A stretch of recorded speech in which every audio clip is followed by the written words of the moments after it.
Nandito po ako sa Cantagay, Bohol sa pamilya ni Nulpa at saka ni Archie. Idulan Mancenares kasama si Chloe.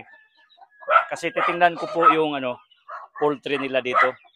Inimbitar kasi ako nilang agahan ba, pamahaw, almusal. Ila kong iluto ag manok, Bisaya. So di ara ang ilang gibuhi. So manglupad ni ron. Sumo na siyang inahan. Alibe kana anya muni. So Bisaya ni siya, lahi mo yung klase Bisaya. Kaya ni Bisaya. Bisaya manok. Ani be isa ali. So Bisaya nga hybrid ni kay lahi mag-color, ibang kulay or lahi gitong pure Bisaya katong gagmay, yung maliit. Na pure na Bisaya na pure. Pure Bisaya. Sa kolora. Okay. So kini mao ni siya ang magawa ng kulungan. Gawa kay ng kulungan, bambo lang. Ito ka simple. So mayroon ka ng kulungan, walang gastos. So dito pasok ta. Sa tanang nagtan-aw na ako, taga-Hagna, taga-Bohol, di ako sa Cantagay. Sa baluarte ni Kapitan Joel. So kini imo ning gikural. Ang saging. So na ni mga manok dire. Okay. So sa may purpose ning ibutangan nimo kuan? Kasi nga ni. Kumay ipa. Oh. Para jang kuan sa itini sa hugaw ba? Di baho. Di baho. Oh, so para hindi mabaho yung dumi ng manok, lagyan nyo ng ipang tawag. Tahop sa kanang humay. Dili tahop pun tawa sa humay. Nya pohon pwede nimo na abono. Oh, de sili pertekanaw. Tingnan nyo. Wow, sili pa imo. Doon sa Manila, this is 1,000 per kilo pag di season. Oh, ang dami. Sili. Walang kwenta ang kinilaw.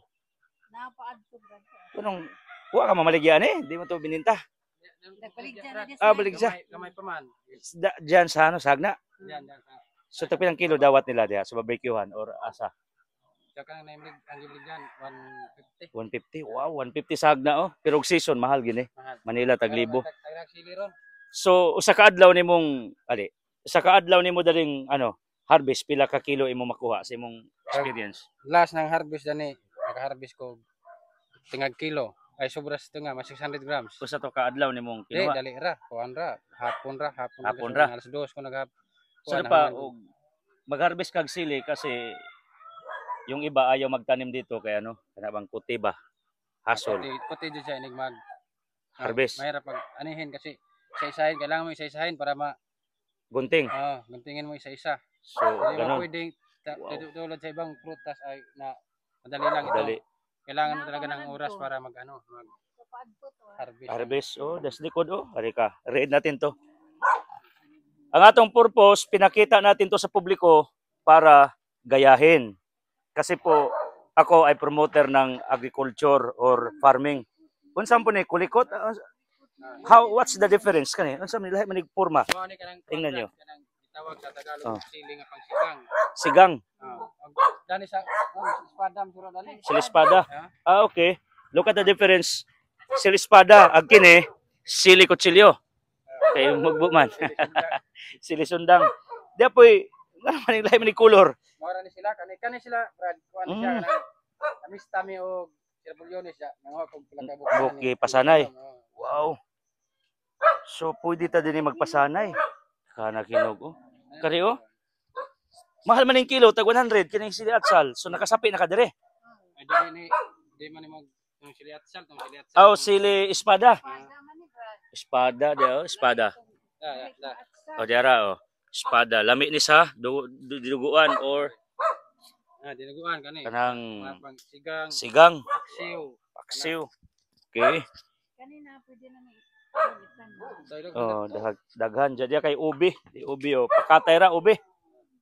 So nag-read ta diri sa Cantagay kaya atong gi-check ning ilang poultry diri.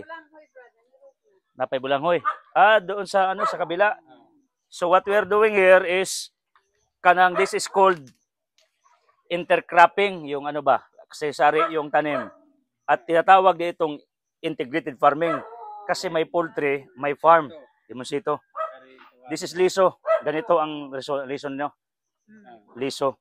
Katong pagtanom mo ni akong gusto, dili tong grafted or markot. Gusto ko. Bungon, liso gyapon ni akong tanaw. So dali, dari. So naay mga manok diri oh. Sus, ang nindutan ni. Kaning ijang kuan ba, ipa.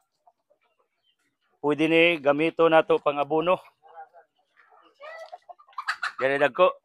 Sige. Red. Wow. Sumaw na ni ang maihaw. Adi pare. Adi pa. Ilahanan nga di ka mo manakop.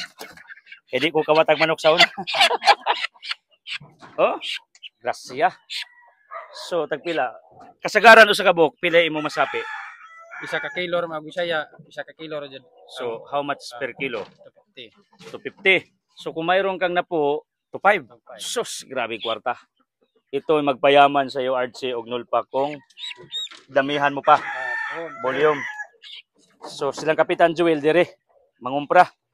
So, pwede dagdagan mo ni uguan. Diya oh. Diya makipangtari, unsa may purpose ani? Ah, so handler pa ka og pangtari.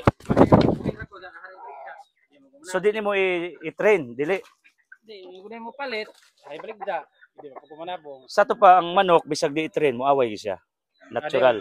Maway siya pero isabog dun yung mga Aw lahi. buwangan, lahi na din ay ko ang kondisyon. Okay. So itong manok ni Senyor Pedro. Wow. Ano ka ni?